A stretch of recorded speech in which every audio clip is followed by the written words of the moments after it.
എടി കൊതുകയോ ഓടിക്കോ, ഇത് മുത്തശ്ശിയും മുത്തശ്ശിയും വരുന്നു. അവിടെ നിൽക്കണ രണ്ടെണ്ണവും. ഇനി ഓടിയിട്ട് കാര്യമില്ല, നമ്മളെ രണ്ടിനെയും കൈയോടെ പൊക്കി. നോക്കി, വെള്ളത്തിൽ നിന്ന് കോഴി കേട്ടിട്ടേ ഉള്ളു. വേണ്ട, രണ്ട് കോഴിക്കുഞ്ഞുങ്ങളാണ് നിൽക്കുന്നത്. എടാ അപ്പു, എത്ര വയസ്സുണ്ടടാ നിനക്ക്? എന്നിട്ട് മഴയത്ത് കളിച്ചടക്കാണ്.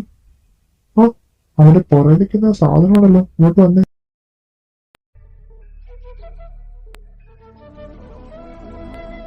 അവന്റെ പുറകെ വിളിച്ചെങ്കിൽ മതി, ഇനി പോരെ. അതെങ്ങനാ, കുട്ടിക്കളി മാറിയിട്ടില്ല രണ്ടിൻ്റെ. അവളെന്ത് പറയുന്നു അതിനകത്തുള്ള അവനും കാണും എല്ലാ സപ്പോർട്ടിനും. മുത്തശ്ശനും മുത്തശ്ശി ഇത് കേൾക്കണം. ഈ കുരുപ്പനോട് ഞാൻ പറഞ്ഞത് പോവല്ലേ പോവല്ലേ, എടി പരി പിടിക്കും പോവല്ലേന്ന്. എന്റെ ദേവി,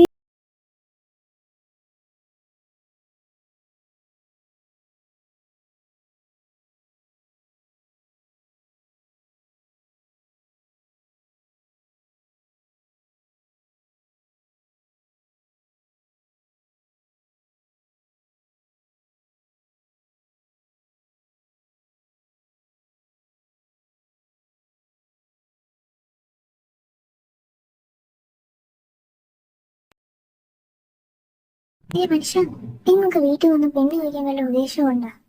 ഇല്ലെങ്കിൽ പറ, ഇനി വരുന്ന ഏതെങ്കിലും ആലോചനയ്ക്ക് ഞാൻ സമ്മതിക്കാം. ഒന്ന് ശ്രമിക്കൂ. കാവിലെ ഉത്സവം ഒന്ന് കഴിഞ്ഞോണ്ട് ഞാൻ വീട്ടുകാരായിട്ടങ്ങ് വന്നേക്കാം. ഉത്സവം കഴിഞ്ഞിട്ടും വന്നില്ലെങ്കിൽ നോക്കിക്കോ, ആരെങ്കിലും കെട്ടി ഞാൻ അവൻ്റെ കൂടെ പോകും. എടി, ഒരു വട്ടം കൂടി അനന്ത് നാട്ടിലോട്ടൊന്ന് വന്നോട്ടെ. ഓ, ഇത് എത്ര നേരമായി, ബാക്കിയുള്ളവൻ ഇവിടെ നിന്ന് വേറിറങ്ങി. നിങ്ങൾക്ക് ഇവിടെ കെട്ടാൻ വല്ല ഉദ്ദേശമുണ്ടോ? കേൾക്കാം, അച്ഛൻ വല്ല കല്യാണാലോചന കൊണ്ടുവരുമ്പോ ദൈനത്തിന് മുതലുണ്ടല്ലോ, മൂങ്ങി കൊണ്ടുവരും. എന്തിനാന്നോ മുടക്കാൻ വേണ്ടിട്ട്. എന്ത് പറയാനാ, ചേച്ചിയായി പോയില്ലേ. ഈ മുടക്കിയ ആലോചനയിൽ ഏതെങ്കിലും നടന്നിരുന്നെങ്കിൽ ഇവിടെ കെട്ടി രണ്ട് പിള്ളേരുമായി നടന്നേനെ.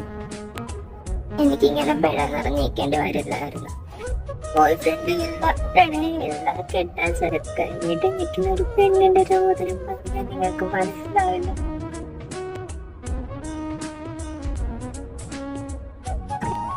എനിക്ക് ഇങ്ങനെ നിന്ന് പൊട്ടിച്ചിരിക്കാനല്ലേ നിങ്ങൾക്കറിയൂ. മഴക്കുമുള്ള നിങ്ങൾ വീട്ടിൽ ചെല്ലാൻ നോക്കുക. കൂടുതലല്ല, ഞാനൊരു പോമഴ കണ്ടെത്താം.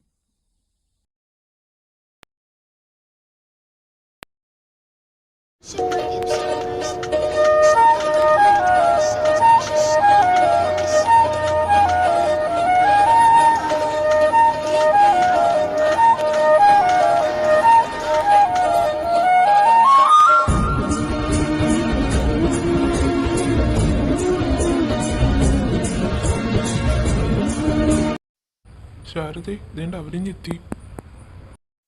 ആഹാ, കയറി വാ മക്കളെ. മുത്തശ്ശി അവരെപ്പര വഴുക? അല്ല, ആട്ടുകാരും അപ്പോ നീ ചോദിക്കണേ. അല്ല, ജാനകി അപ്പച്ചിയും വിഷ്ണുല മാമയൊന്നും കണ്ടില്ല. അവര് വരാൻ താമസിക്കുമോ അതോ നാളെ ഉള്ളോ? അവരെ കണ്ടല്ലെന്ന്.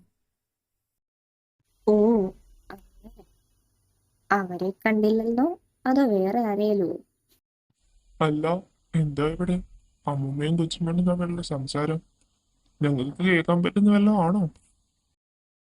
ആ, അപ്പു ചോദിക്കുമായിരുന്നു ജാനകി വിശ്വനാഥനും വരാൻ വൈകുമോന്ന്. ഏയ്, ഇതൊന്നും അല്ല എന്റെ സംശയം. അപ്പച്ചയും മാമയും വരുന്നതിന്റെ ഒന്നും അല്ല. മാളൂനെ കാണാനും അവളോട് വഴക്കിടാഞ്ഞിട്ട് തരത്തി പറ്റുന്നില്ല. ഒരു വണ്ടിയുടെ സൗണ്ട് കേൾക്കുന്നു, അവരാൻ തോന്നുന്നു.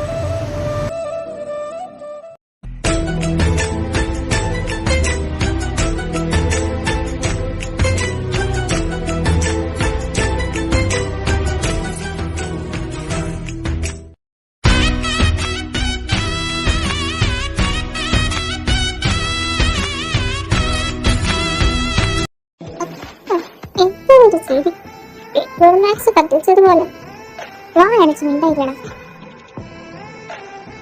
ഇച്ചേച്ചി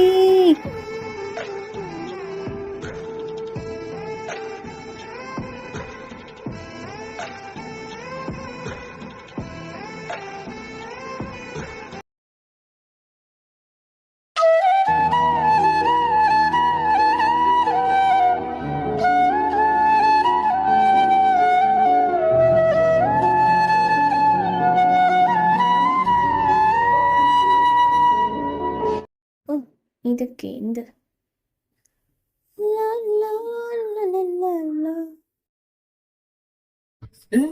ഇതവളല്ലേ?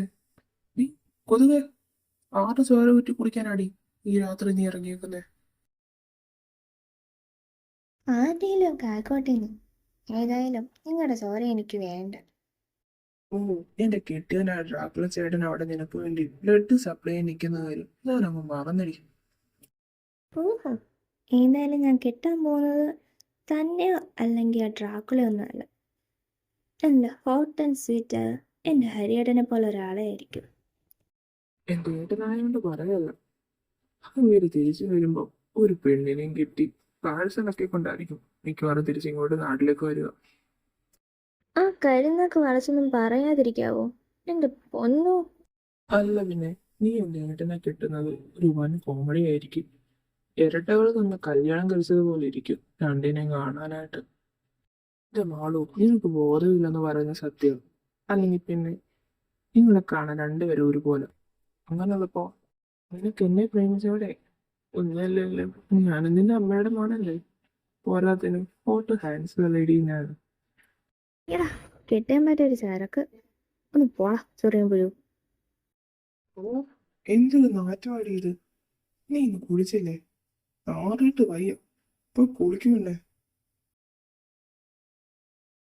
ഇതെന്താ വിക്രമാദിത്യനും വേതാളത്തിനും നാളത്തെ കയറാൻ സമയമായിട്ടില്ലേ? എന്റെ പൊന്നാങ്ങളെ നിങ്ങളായോണ്ട് പറയുക, വേഗം നാത്തു കയറി. എനിക്ക് നേരം വിളിക്കുമ്പോ ഒരാളെ കാണാൻ കിട്ടുള്ളൂ. അല്ലെങ്കിൽ നീ ഇട്ടിരുന്നോ മാളു, നീ എന്റെ കൂടെ വാ. എന്തിനാടാ കാശി നീ വെറുതെ ആ പാവത്തിനടുത്ത് ഇങ്ങനെ വഴക്കിനെ ഇല്ലെന്ന്? ഇവിടെ അധികം നേരം നിന്ന് തണുപ്പ് കൊള്ളാതെ വേഗം നാത്തുകയെല്ലാം നോക്കുക.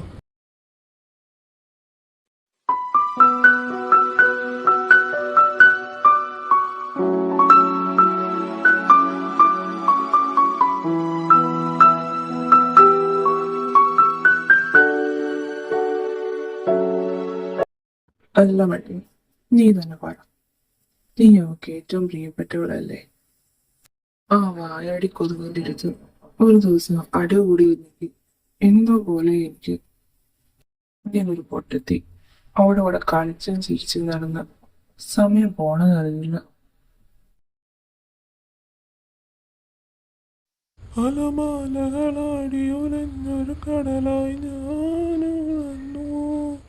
അന്നാദ്യം കേട്ടു പ്രണയം മൃദു പല്ലവി. ആരു പറഞ്ഞു ഞാൻ കണ്ടത് രാക്കനവാണെന്നാരു പറഞ്ഞു. ഏഴു നിറം കൊണ്ടെഴുതിയതെല്ലാം മഴവില്ല വീഴുന്ന പോരെന്നാരു പറഞ്ഞു.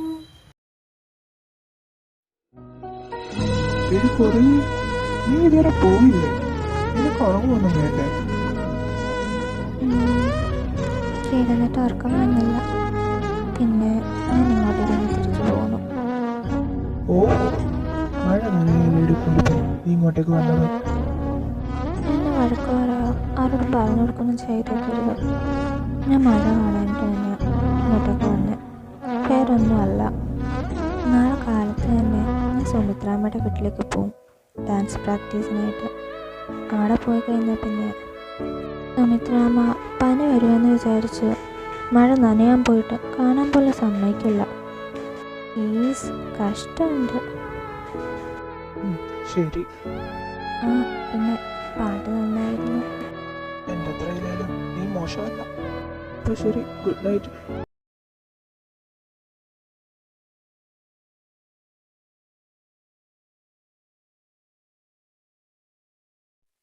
അപ്പച്ചി മാളും അമ്പലത്തിലേക്ക് വരുന്നില്ലേ? ആ ഇല്ല മോളെ, അവൾ കാലത്ത് തന്നെ ഡാൻസ് ക്ലാസ്സിന് പോയി. എല്ലാവരും റെഡിയായെങ്കിൽ എന്നാ നമുക്ക് അങ്ങോട്ട് ഇറങ്ങിയാലോ അച്ഛാ? എല്ലാവരും ആയെങ്കിൽ എന്നാ ഇറങ്ങിയേക്കാം.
ವೃಕ್ಷವು ಧರಿಸಿದ ಪರಮ ವೈಷ್ಣವನು ನೀನೆ. ಗರುಡ ಗಮನ ನಮ್ಮ ಪುರಂದರ ವಿಠಲನ ಪ್ರಾಣ ಪ್ರಿಯನು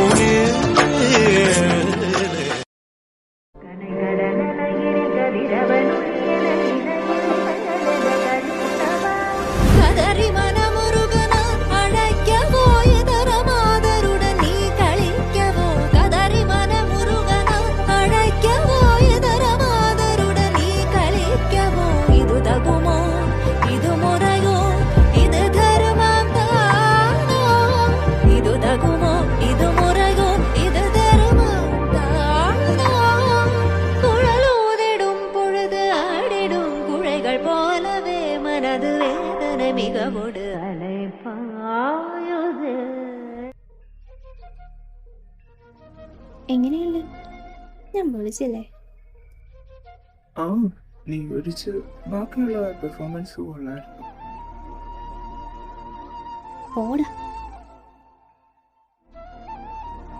എടി, ഇത് അവളല്ലേ? ആരാ?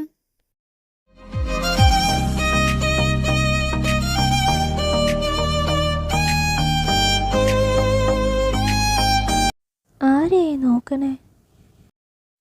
ആ, ആള് പോയി. അല്ല, നിനക്കറിയാവുന്ന ഒരാളാ, നിനക്ക് ഏറ്റവും വളരെ വേണ്ടപ്പെട്ട ഒരാള്. അതിപ്പോ ആരാ? എനിക്ക് അത്രയ്ക്ക് വേണ്ടപ്പെട്ട ഒരാള്.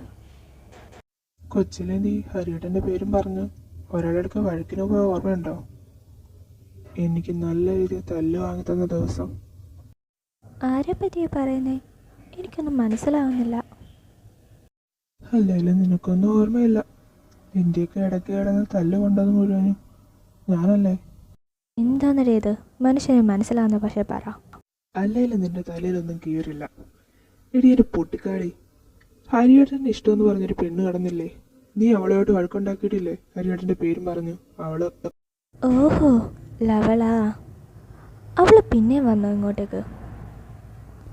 അതെന്തേലും ആയിക്കോട്ടെന്നേ, അതൊന്നും നമ്മളെ ബാധിക്കുന്ന പ്രശ്നമല്ല. എനിക്കിപ്പോൾ നല്ല വിശപ്പുണ്ട്. വാ, എനിക്കെന്തെങ്കിലും വാങ്ങിത്താ.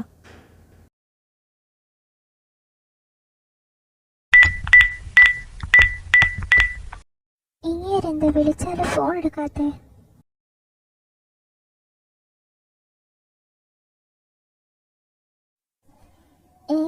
ഇവക്കിതെന്താ പറ്റിയേ? എന്തുണ്ടല്ലോ? ചേച്ചി, നിനക്കെന്താ പറ്റിയേ? നിന്റെ ഏട്ടനെ വിളിച്ചിട്ട് അങ്ങേര് ചില ഫോൺ എടുക്കുന്നില്ല. മിക്കവാറും അച്ഛൻ കൊണ്ടുവരുന്ന ആലോചനയ്ക്ക് വല്ലോ ഞാൻ സമ്മതിക്കേണ്ടി വരും ഇങ്ങനെ പോയാൽ. നീ വിഷമിക്കാതിരിടി ചേച്ചി, ഏട്ടൻ വല്ല തിരക്കിലായിരിക്കും, അതായിരിക്കും കാരണം.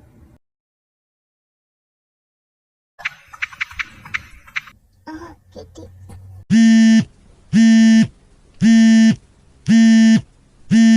ഹലോ. ആ മനസ്സേ, ഇന്ന് ദീപിച്ച.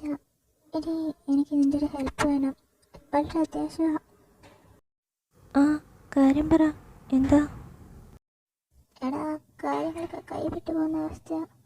അച്ഛനാണെങ്കിൽ അവളുടെ അടുത്തൊക്കെ ഞാൻ ആ കാര്യം പറഞ്ഞു വരുക. ഏട്ടനെ കാണുന്നതല്ല, അവൾ വല്ലാതെ ടെൻഷൻ അടിക്കുക. എനിക്കാണെങ്കിൽ എന്ത് ചെയ്യണമെന്നും അറിയില്ല. നിന്റെ കുരുട്ടുബുദ്ധി വല്ല ഐഡിയ തിരിയുന്നുണ്ടെങ്കിൽ എനിക്കൊന്ന് പറഞ്ഞു തരി. കൈയും കാലും വിളിച്ചിട്ട് പോയ അവൾ വല്ലാണ്ടിരിക്കുക. ഓഹോ, അപ്പം അതാണല്ലേ കാര്യം. വിഷമിക്കണ്ട, ഒരു വഴിയുണ്ട്. ഞാൻ പറയുന്ന പോലെ നീ അങ്ങോട്ട് ചെയ്ത് കൊടുത്താൽ മതി. എല്ലാം സെറ്റാവും, അങ്ങ് എരിഞ്ഞു വരും. എന്തേലും ആട്ടെ, നീ വേഗം പറഞ്ഞതാ.